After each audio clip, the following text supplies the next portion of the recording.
ये जगत गुरु तत्वदर्शी संत रामपाल जी महाराज के मंगल प्रवचन।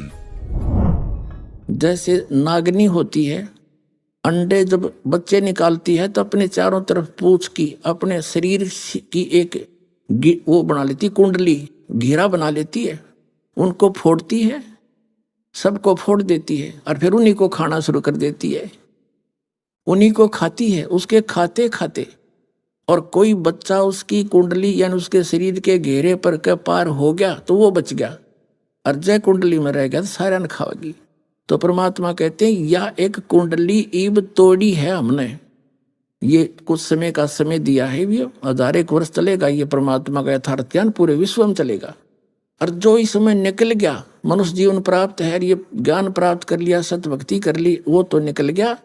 न तो कहते जो कुंडली में रह गया, जो यही रह गया तो इसको फिर ये इसी का हार है। अब जो प्रसंग चल रहा था वही आते हैं। अब प्रसंग चला था कि ये जो सतलोक का ठेका ले रहे थे अभी तक, ये नकली कबीरपंथी 12 पंथों की शाखाएं, सारा ये दामा खेड़ा वाले, ये सारे उन नकली कबीरपंथियों में से है। क्योंकि कबीर परमात्मा ने अपनी प्यारी आत्मा धर्मदास जी को आज्ञा दी थी उपदेश देने की, और केवल उसको कहा था केवल 5 नाम देना। जैसे राधा स्वामी वाले 5 नाम देते, कौन सा? ओंकार, निरंकार, ज्योति निरंजन बता, और सतनाम भी दे उस समय, सो हमर सतनाम। अब परमात्मा कहती 5 नाम काल के जाप करो और बात करो सतलोक जान की। अरे वाह! अपने आत्मा इसी प्रकार ये कबीरपंथी भी नाम उठ पटांग देते हैं और बात करते हैं सतलोक जाने की। तो 5 नाम धर्मदास जी को केवल 5 नाम देने का आदेश दिया था, ओनली धर्मदास जी को, और उनके पुत्र चूड़ामणि जी को, जिसको मुक्तामणि भी कहने लगे बाद में, उनको ये 5 नाम ही आगे अपने शिष्यों को देने का आदेश दिया था। इस सतनाम और सारनाम को ओपन नहीं करना था, उनको प्रतिज्ञा दिला दी थी। तो दामा खेड़ा वालों की, जो दामा खेड़ा के अंदर है, वहां जो मुक्तामणि जी की ही संतान आगे चली आ रही है, चूड़ामणि जी की, तो उसमें कबीर साहब ने कहा था कि तेरा जो 6ठी पीढ़ी होगी धर्मदास, उस 6ठी पीढ़ी में ये मंत्र भी लोप करवा देगा काल, और ही ऊट पटांग साधना शुरू हो जाएगी। और फिर धर्मदास जी को चिंता बनी कि आपने मेरे को 42 वंशों, मेरे 42 वंश बख्श दिए, क्योंकि धर्मदास जी का इकलौता पुत्र था नारायण दास, और नारायण दास ने परमात्मा के ज्ञान को माना नहीं, क्योंकि वो काल का दूत था। परमात्मा उसकी शकल दिखा दी थी, आशीर्वाद देख ये काल का दूत है, ये आपकी नहीं मानेगा। तब वो चिंतित हो गया कि हे भगवान, फिर मेरा तो वंश नष्ट हो जाएगा, मेरे घर तो काल पैदा हो गया। तब परमात्मा कबीर जी ने अपने वचन के आशीर्वाद से उसकी पत्नी के, उसको एक पुत्र बख्शा था, जो उसकी पत्नी के गर्भ से फिर जन्म लिया। समय आने पर 9 महीने के बाद उसका नाम मुक्तामणि यानी चूड़ामणि रखा, फिर मुक्तामणि भी कहने लगे। धर्मदास ने कहा कि चिंतित हुआ, मेरा कैसे होगा भगवान, बहुत दुखी हो गया। तब परमात्मा ने कहा तेरे को 42 पीढ़ी का वंश का मैंने वरदान दे दिया, तेरी 42 पीढ़ी तक तेरा वंश रहेगा। तो उसने कहा भगवान फिर उनका मोक्ष कैसे होगा? धर्मदास जी ने कहा, परमात्मा ने कहा कि ऐसे करो, तुम ये 5 नाम प्रदान करते रहो, आशीर्वाद मैंने दे दिया, और आगे इसी मंत्रों को आप लेते रहोगे, ठीक से करते रहोगे, तो बीचली पीढ़ी तक तेरे ये सभी पंथ वंशज हैं, इस 5 नाम के मंत्र से तुम्हारा जन्म मनुष्य का होता रहेगा उनका। वो 5 नाम कौन से हैं जो दास आपको देता है? ओंकार, निरंकार, सतनाम, ये नहीं है वो। ये 5 नाम जो पहले आपको प्रथम मंत्र के रूप में फर्स्ट टाइम दिए जाते हैं, जो बीच के 7 मंत्रों में ये 5 मंत्र हैं, ये दिए जाते थे। तो फिर परमात्मा ने कहा कि 6ठी पीढ़ी में ये जो 5 मंत्र वाला जो जाप है ये भी लोप हो जाएगा तेरे वंशजों से। छठी पीढ़ी में काल के दूत उस पुण्यात्मा को भ्रमित कर देंगे और वो इस मंत्र को छोड़ के, क्योंकि ये 500 नाम कौन से हैं? जो हमारे शरीर में कमल हैं, इन कमलों के अंदर ये प्रधान बैठे हैं। प्रत्येक कमल में ये हमारे शरीर में बैकबोन है, रीढ़ की हड्डी जिसको बोलते हैं। इसके अंदर की तरफ गुदा के पास जहां ये एंड होती है उससे 2 उंगल ऊपर इसके एंड से अंदर की तरफ मूल कमल है, उसमें गणेश जी का वास है। उससे 2 उंगल ऊपर सावित्री और ब्रह्मा जी का वास है। वो अधिष्ठान स्वादिष्ठान चक्र कहते हैं उसको, स्वाद चक्र कहा संतों ने। फिर नाभि चक्र, उसमें विष्णु और लक्ष्मी जी का वास है। हृदय चक्र है दोनों सतनों के मध्य में, रीढ़ की हड्डी के अंदर की तरफ। इसमें शिव और पार्वती जी का निवास है। और कंठ कमल ये है इसके सामने यहाँ बैक में, जहाँ ये रीढ़ की हड्डी थोड़ी सी बैंड होती है, यहाँ पर इस दुर्गा जी का निवास है। तो हमारे इस शरीर के ऊपर इनका कंट्रोल है, इनका हमारे ऊपर ऋण है। और जब तक ये कमल हमारे फ्री नहीं होंगे, यानी हमने स्वदेश जाना है विदेश से, तो हमारा पूरा वहाँ का क्लियरेंस होना चाहिए। जैसे जो है बिजली का बिल वो क्लियर हो, टेलीफोन का बिल क्लियर हो, सरकार का कोई लोन है वो क्लियर हो, तो तभी हम स्वदेश का आसकेंगे ना तो कौन आने देगा। तो हम असंख्य जन्मों से यहाँ ऋणी हो गए गलत साधना करके। अब ऐसे मंत्र दिए जाएंगे जो इन प्रधानों के जो जिसके जो क्लियरेंस लेनी है चलते समय, तो इनकी भक्ति ये मजदूरी करने से, नाम के इन 500 नाम के जाप करने से ये आपको यहाँ का सुख भी देंगे। जैसे किसी ने फैक्ट्री लगा रखी है और फैक्ट्री का कनेक्शन कट गया, पैसे उसका बिजली का बिल नहीं भरा, टेलीफोन का नहीं भरा, तो फिर दोबारा कैसे पैसे देगा कि दोबारा वह फैक्ट्री चालू हो और कमा के देवे। तो कोई गारंटर मिले उसको, सरकार और उसके बीच में ये कहने वाला कि मैं इसका गारंटर बनता हूँ, आप इनके कनेक्शन चालू दो ताकि आपका कमा के पूरे करे। तो ये दास आपका गारंटर बनेगा और कमाई आपने करनी पड़ेगी और टैक्स इनका देना पड़ेगा। तो ये टैक्स देना पड़ेगा, तो फिर आपको अपना कर्जा पूरा करके बाकी शेष जो बचता आपको यहाँ का सुविधा भी मिलती है इन्हीं से। तो ये 5 नाम है यहाँ तक क्लियर करने के। और ये सच्चा सौदा सरसार और ये सारे जय गुरुदेव वाले, ये राधा स्वामी वाले नो कह हमने नीचे के कोई लेना देना नहीं, हम तो सीधे तिरकुटी बीच जानते हैं। तिरकुटी कोई बरवाड़ा का बस स्टैंड है, चाहे पैदल चला जाओ चाहे साइकिल पे। तिरकुटी में जाने से पहले बहुत कुछ करना पड़ेगा। जैसे तिरकुटी तो इंटरनेशनल एयरपोर्ट समझ लो, वहां जाने से पहले पूरी कितनी कुछ कार्रवाई, कागज कार्रवाई करनी पड़ती है। वहीं जा बैठेगा उसके ऊपर तिरकुटी पे। तो इन्होंने बैठा रखा 500 नाम काल के जाप करे। और बात करें सतलोक और सचखंड की, सतलोक में भगवान को निराकार बतावें, प्रकाश ही प्रकाश। अब जो प्रसंग चल रहा है उसी पर आते हैं। फिर परमात्मा ने कहा कि ये 5 नाम तुम देते रहना, और धर्मदास मेरी लाख दुआई, ये मूल ज्ञान कई बार ना जाई। धर्मदास मेरी लाख दुआई, ये सार शब्द की दबार ना जाई। ये सतनाम और सार शब्द जब बार पढ़ी, बिचली पीढ़ी हंस नहीं तरही। आदरणीय नानक साहिब जी को परमात्मा ने ये 2 अक्षर का मंत्र दिया था, सतनाम, जिसमें एक ओम है और एक वो दूसरा जिसको प्राप्त है उसको पता है। और नानक साहिब जी से कह दिया था अभी पुण्यात्मा किसी को बताना नहीं तो बात बिगड़ जाएगी, काल का दाव लग जाएगा। तो उनको बताया था कि आप अपना धर्म भंडारा और वाणी का जो पाठ है उसको करवाते रहो, इससे भी बहुत राहत उनको मिलती रहेगी, उनको मानव शरीर मिलता रहेगा। और जब आवेगी पिछली पीढ़ी फिर हम आएंगे दोबारा, सबको नाम देंगे, पार कर देंगे, पूरा विश्व नाम लेके पार हो जाएगा।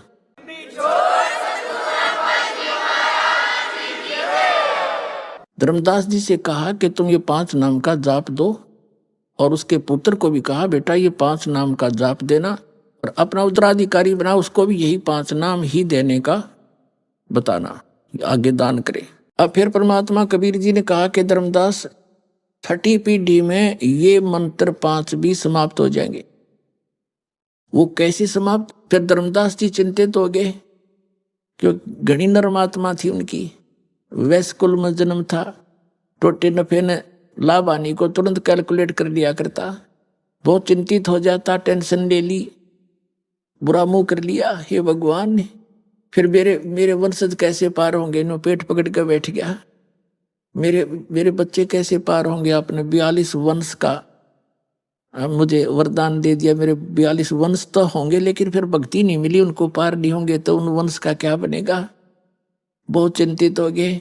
परमात्मा ने कहा कि 6ठी पीढ़ी में ये मंत्र खत्म हो जाएंगे, उसके बाद तेरे वंशजों के पास कख नहीं रहेगा, और वो अभिमानी हो जाएंगे इस बात से कि हम तो धर्मदास के वंशज हैं, हम ही सर्वप्रिय हैं, और की वो सुना नहीं, अभिमान कर भगवान का मेल नहीं। तो धर्मदास जी बड़े चिंतित हुए, घना दुखी हो गए। तब कहा भगवान फिर कैसे उनका कैसे बात बनेगी, कैसे पार होंगे। तब कबीर परमात्मा ने कहा धर्मदास जब युग कलयुग 5500 वर्ष बीत जाएगा तब मैं खुद आऊंगा, जब ये 12 पंथ चल लेंगे कबीर पंथ के, और 12वां पंथ गरीबदास का पंथ होगा, उस गरीबदास जी के द्वारा मेरी महिमा की वाणी पुनः प्रकट होगी। उसके बाद उस 12वां पंथ चल चुका होगा गरीबदास जी का, और इन 12 पंथों के अंदर मेरी ही महिमा होगी, कबीर साहब की मेरी वाणी को पढ़ा करेंगे, लेकिन ये यथार्थ ज्ञान नहीं समझ सकेंगे। इन 12 पंथों के प्राणी मुझे ही तो मुखिया मानते रहेंगे, लेकिन यथार्थ मंत्र ना होने से ये असंग जन्म भी पार नहीं हो सकते। फिर 12वें पंथ में, गरीबदास वाले पंथ में हम ही चल कर आवेंगे, और सभी पंथों को समाप्त करके एक यथार्थ कबीर पंथ चलाएंगे, यथार्थ पंथ चलाएंगे। तो वो दास भेज दिया पुण्यात्मा, अब उस परम पिता ने स्वयं ना तो दास भेज दिया। जब परमात्मा ने ये कहा कि हम ही चलकर आएंगे, सबको यथार्थ ज्ञान दूंगा, पूरा विश्व पार होगा, तेरे बच्चे भी पार हो जाएंगे, फिर वो पीछे कहाँ रहेंगे धर्मदास, पूरे विश्व में मेरा ज्ञान होगा और सतनाम सबको दिया जाएगा। अब ये है वो समय, बैन उठ गया यहाँ का। अब ये सतनाम भी सार्वजनिक करना है, कर दिया दास ने मालिक के आदेश से।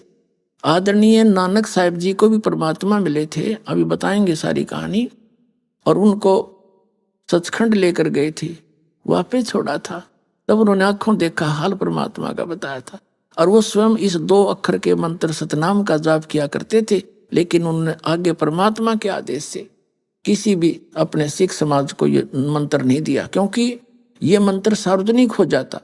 और ये काल के दूत जो राधा स्वामी पंत, धन धन सतगुरु सच्चा सौदा, सरसा और जगमाल वाली, जय गुरुदेव वाले, ये जितने भी हैं निरंकारी, ये सारे उस गुरु ग्रंथ साहिब इसको पढ़कर ही नारे मास्टर पाके थे। तो ये उसमें अगर ये नाम होता तो ये वही नाम ये देते, ये अधिकारी थे नहीं, क्योंकि शिवदयाल जी का कोई गुरु नहीं था, और अधिकारी बिना यू नाम काम नहीं करे। जैसे एक अपॉइंटमेंट लेटर होता है, सिंपल सी बात है, और उसकी 4 लाइन होती हैं, you are here by posted on the फलानी फलानी post and your pay and salary will be such and set, और नीचे साइन कर देता वो अधिकारी। तो वो एप्लीकेशन, वो छोटे सा अपॉइंटमेंट लेटर उस बच्चे को आजीवन रोजगार दे देता है। और ऐसे ही कोई और दूसरा बना के अपॉइंटमेंट लेटर और अपने साइन कर दे तो उसकी है कोई कीमत है? वो तो जीवन नाश करे, धोखेबाज व्यक्ति है। तो ऐसा ही ये कर देते, इसी नाम का जाप दे देते, यही ज्ञान बता देते। तो आज ये दास कैसे भिन्नता करता आपको कि ये नकली है और ये असली है। तो इसलिए परमात्मा ने कहा था, धर्मदास मेरी लाख दुआई, ये मूल ज्ञान की तबार ना जाई, और ये सार शब्द और सतनाम की तबार ना जाई। ये सार शब्द और ये मूल ज्ञान बार जो पढ़ी, वो बिचली पीढ़ी के हंस नीतर ही, लाख दुहाई।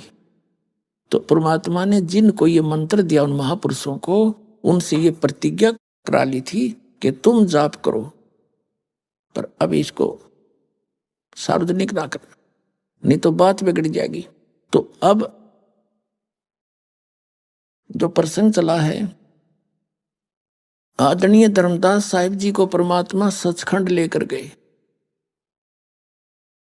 अब ये जितने भी नकली कबीरपंथी और नकली ये राधा स्वामी पंथ, धन धन सदगुरु पंथ, ये जय गुरुदेव पंथ, जनोद बिहाणी वाला पंथ, ये कितने गणा हुए तो पठेरा सा जा मेरा सारा काबली की करसी होगी बेमतलब की, तो अपने आप इतने पणप गए बताओ।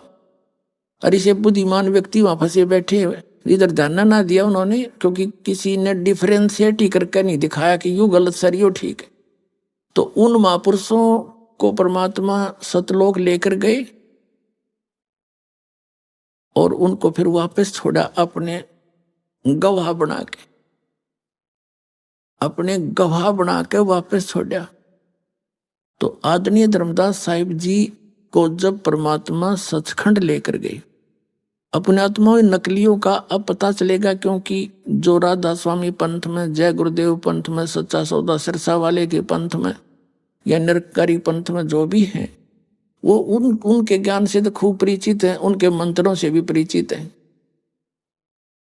उनको तो 2 मिनट में समझ में आना चाहिए, 2 मिनट में तीसरी नहीं लगे।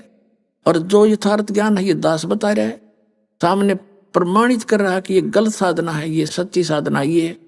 और जिन महापुरुषों को ये मोक्ष प्राप्त मानते हैं, आदरणीय नानक साहिब जी को, तो नानक विशेष कर नानक साहिब जी को तो बार हुआ मानते ही मानते हैं, और को चाहिए मानो या ना मानो। तो नानक साहिब जी ने कौन सी साधना की थी, वो ये इनने एक रट ला रखी है कि नानक साहिब जी ने कहा 5 शब्द धुनकार धुन। और नानक साहिब जी ने ये भी लिखा कि वो 5 नाम 5 प्रधानों के हैं जो इस शरीर के अंदर विद्यमान हैं। तो वो क्लियर नहीं किया, इसलिए करने नहीं थे उन्होंने। तो नानक साहिब जी ने फिर कौन सा जाप किया था? हाँ, इसी प्रकार अब आगे बताएंगे, प्रसंग दूसरा चल पड़ा कि आदरणीय धर्मदास साहिब जी को ये सभी कहते हैं, जितने भी पंथ हैं, राधा स्वामी, धन धन सतगुरु, सच्चा सौदा सिरसा दे, जय गुरुदेव, ये सतलोक में परमात्मा को निराकार बताते हैं। और ये नकली कबीर पंथी भी सारे,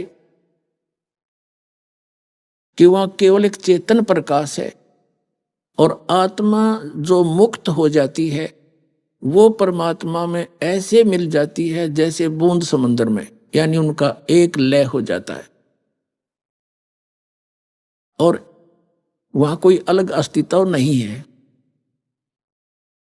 एक जम्मू के अंदर है श्री मधु परमहंस, रांजड़ी के अंदर है, उसने थोड़ी सी कलाबाजी न्यारी करी, चतुरता दिखाई है कि वहां आत्मा अलग अस्तित्व है आत्मा का, और है बिंदु सी डोट से कण से घूमते हैं जैसे उस। और वो भी क्या बताता है कि परमात्मा ने, पहले परमात्मा गुप्त थे, एक शब्द उच्चारण किया, उससे सफेद अद्भुत प्रकाश हो गया। उस प्रकाश को परमात्मा ने, उस परमात्मा यानी सतपुरुष परम पुरुष उसमें समा गया उस प्रकाश में। फिर वो अमरलोक बन गया, वो प्रकाश चेतन हो गया, जी गया। फिर वो पहले मरा हुआ था, और फिर वो अमरलोक बन गया। फिर सारा वो प्रकाश भी और वो भगवान भी उसमें समा गया, जैसे चीनी पानी में हो गया, वो एक हो गया, वो तो दोनों सारे सब। फिर क्या बताया है कि फिर आदि नाम, और उसमें जो उस परमात्मा ने क्या किया, उस प्रकाश को ऊपर फेंक दिया, जैसे पानी की मुट्ठी भरकर पानी को ऊपर फेंक देते। फिर वापस आए तो छोटे छोटे कण बन गए, और उस प्रकाश में घुले नहीं, वह बन गई आत्मा बिंदु से, और वो उसमें घूमने लगी जैसे मछली पानी में। ये अस्तित्व वहां सतलोक अमरलोक का इसने बता दिया श्री मधु परमहंस ने। और फिर क्या बताता है कि आदि नाम सार शब्द, अकह नाम, नी अक्षर, कहते ये बोलने का नाम नहीं, ये तो वाणी का विषय नहीं है। और फिर क्या कहता है कि वो सर्वशक्तिमान, वो अमर पुरुष, वो सार शब्द, वो अमर पुरुष ही तो है, वो सार शब्द भी अमर पुरुष है। अमर पुरुष वो बने गया, वो चेतन प्रकाश में चीनी की तरह घुल के, और वो है सार शब्द, वो है सतनाम, सच्चा नाम। इसने थोड़ी सी ये वो दिखाई चतुरता कि वहां पर बूंद सी है जीवात्मा, डॉट टाइम में घूमती रहती है मछलियों की तरह। अब वास्तविकता क्या है? धर्मदास जी को परमात्मा सतलोक लेकर गए। अब थोड़ा सा इन नकलियों का साथ साथ इतिहास दिखाया जाएगा तो जल्दी समझ में आएगा। पुण्यात्माओं, हम आप जी दूध के जले हुए हो, और दूध का जला हुआ लस्सी का भी फूंक मारता है जो कि बहुत शीतल होती है। और दास ये चाहता है कि आप खूब फूंक मार के देखो और खूब परख कर यहाँ पर आओ और फिर सिद्धड़ की बाजी लाओ, सतलोक में जाओ। 2 मिनट का काम है।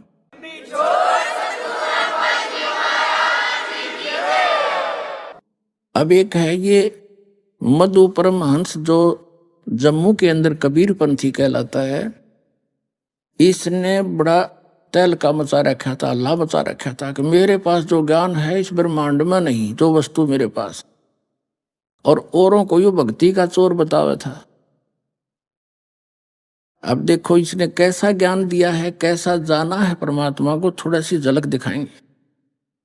देखिएगा, ये पुस्तक है अनुराग सागर की वाणी। ये वाणी तो है कबीर परमात्मा की, अनुराग सागर से इसने ली है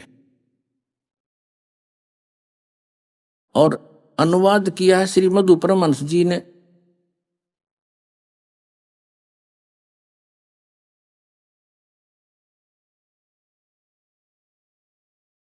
ये है इस पुस्तक का, इसका जो ज्ञान है इनका दिया हुआ है। इसकी वीडियो से ही ये पुस्तक बनाई गई है। प्रचार अधिकारी है राम रतन जम्मू।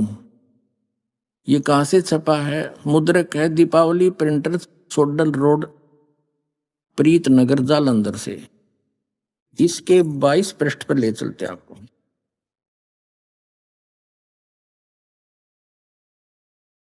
ये 22 पृष्ठ पे है। इसमें सृष्टि रचना सुनाई है। साहिब कहते हैं धर्मदास अधिकारी पाया, ताते में कह भेद सुनाया। अब तुम सुनो आदि की वाणी, भाखों उत्पत्ति परले निशानी। तब की बात सुनो धर्मदासा, जब नहीं मही पाताल आकाशा, जब नहीं कूर्म कारम कुछ भी नहीं था, ब्रह्मा विष्णु महेश नहीं था। तो यहां क्या बताते हैं? अब 23 पृष्ठ पे अनुराग सागर की वाणी नामक पुस्तक के जो मधु परमहंस की वीडियो से बनाई गई है, उनकी वचनों की। वेद चार नहीं जानते सतपुरुष कहानियां, वेद को तब मूल नाही, अकत कथा बखानियां।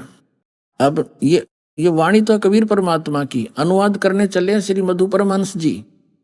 साहिब ने धर्मदास से कहा, मैं तुमको आदि उत्पत्ति का रहस्य कहता हूं जिसे कोई नहीं जानता। यहां देखिएगा, ये है कबीर सागर की वाणी अनुराग सागर से। सतपुरुष तब गुप्त रहे, कारण करण नहीं निर्माए, संपुट कमल रहे गुप्त स्नेहा, पोप माही रहे पुरुष विदेहा, प्रथम ही पुरुष शब्द प्रकाशा, दीप लोक रच की निवासा, चारी कर सिंहासन की नाता, पर पोप दीप कर चीना, पुरुष कला धर बैठे तैया, और प्रगटी अगर वासना सैया, 87 दीप रचि राखा, पुरुष इच्छा ते सब अभिलाखा, सब है द्वीप रहु अगर समाई, अगर वासना बहुत समाई। अब ये तो कबीर परमात्मा की वाणी, कबीर सागर अनुराग सागर से। और अनुवाद करने चले हैं श्री मधु परमहंस रांजड़ी वाले। साहिब कह रहे हैं कि आरंभ में पुरुष गुप्त थे, उनका न कोई साथी था न संगी था। एक समय उनकी मौज हुई, उन्होंने अंश उत्पन्न किए, अंश उत्पन्न किए। सबसे पहले उन्होंने एक शब्द पुकारा, अद्भुत सफेद प्रकाश उत्पन्न किया और स्वयं उस प्रकाश में समा गए वो अमर पुरुष, और वो ही अमर लोक बन गया, वो ही अमर लोक कहाया। फिर उनकी इच्छा हुई तो उन्होंने अनेक दीपों की रचना की। अब ये आगे और विस्तार से बताया है, डिफाइन किया है बहुत अच्छी तरह, वास्तव यानी खूब खुला बताया है और सारी झूठ बोली है। वास्तव में यह रहस्य छिपाया गया है मैं बताता हूं। सर्वप्रथम परम पुरुष ने इच्छा करके एक शब्द पुकारा, जिससे एक अद्भुत श्वेत रंग का प्रकाश हुआ और वो प्रकाश अनंत में फैल गया। वो प्रकाश संसारिक प्रकाश की तरह न था, वो इतना अद्भुत था कि जिसका एक एक कण करोड़ों सूर्य को लज्जा दे। ठीक है, ये 23 पृष्ठ पर पढ़ा हमने। फिर 24 पे, जब वो प्रकाश अनंत में फैल गया तो फिर सतपुरुष स्वयं उस प्रकाश में समा गए। अब वो प्रकाश चेतन हो गया, जीवित हो गया, पहले मरा हुआ था। ठीक है, जिस प्रकार आत्मा में शरीर आने से शरीर चेतन हो जाता है, उसी प्रकार वो प्रकाश भी जीवित हो उठा। प्रकाश में आने से पहले वे सतपुरुष गुप्त थे, जबकि प्रकाश में आकर वे सतपुरुष कहलाए। और वो अद्भुत प्रकाश जो स्वयं सतपुरुष थे, वो अमर लोक कहलाया। अब वो सारा मिलकर जो प्रकाश उत्पन्न किया, उसमें स्वयं समा गया अमर पुरुष। वो सारा मिलकर अमरलोक बन गया। फिर देखो, अमरलोक कहाया। अभी भी सतपुरुष अकेले थे, फिर उनकी मौज हुई और उन्होंने उस प्रकाश को, अर्थात अपने ही स्वरूप को, अपने में से खिटका, ये छिटका है, दिया। अनंत बिंदुएं होगी जो वापस उस अद्भुत प्रकाश में आई। जिस प्रकार समुद्र से पानी को मुट्ठी में या हाथों में भरकर उछालने से कई कण बिखर जाते हैं, उसी तरह उस प्रकाश में से भी अनेक कण बिखर गए।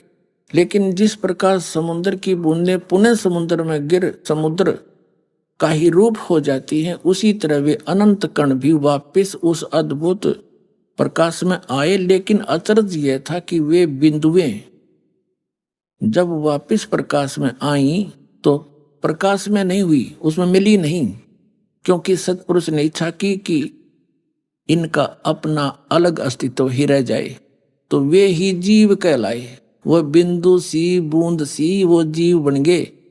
वे सब जीव उसी अद्भुत प्रकाश में विचरण करने लगे, जैसे मछली घूमा करे।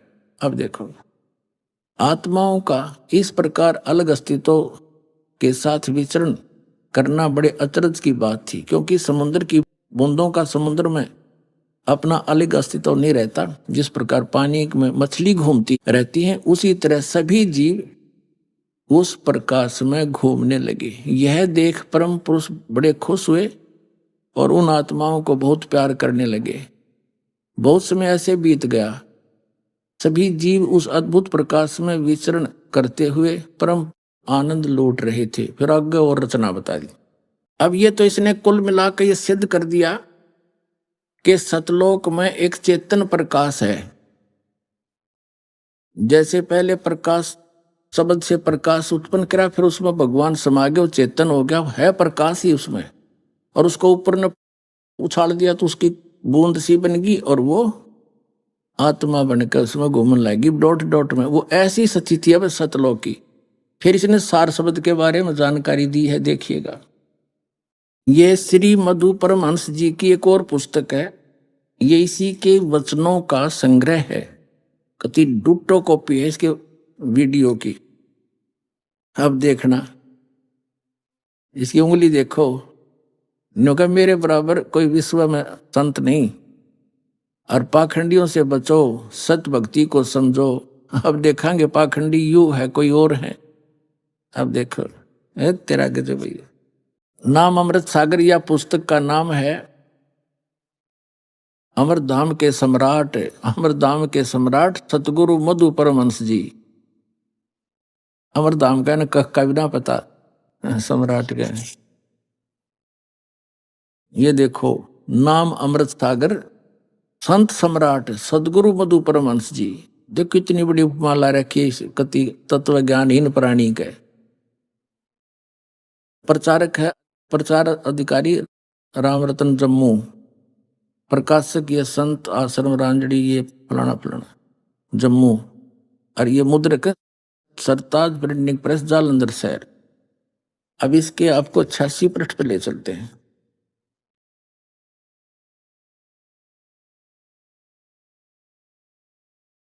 ये देखिएगा, ये 86 पृष्ठ है, साहिब बंदगी वाला का नाम अमृत सागर पुस्तक है। इसके हम नीचे आते हैं।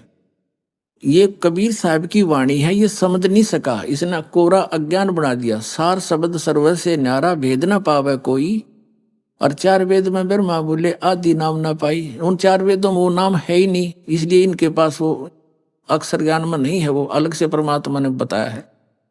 ये इसका अनुवाद किया मधु परमहंस जी ने। यह आदि नाम, यह सच्चा नाम वाणी का विषय नहीं है। सच्चा नाम सतनाम को कहते हैं, हम सच्चा नाम को तो सतनाम कहो। आदि नाम सच्चा नाम वाणी का विषय नहीं है।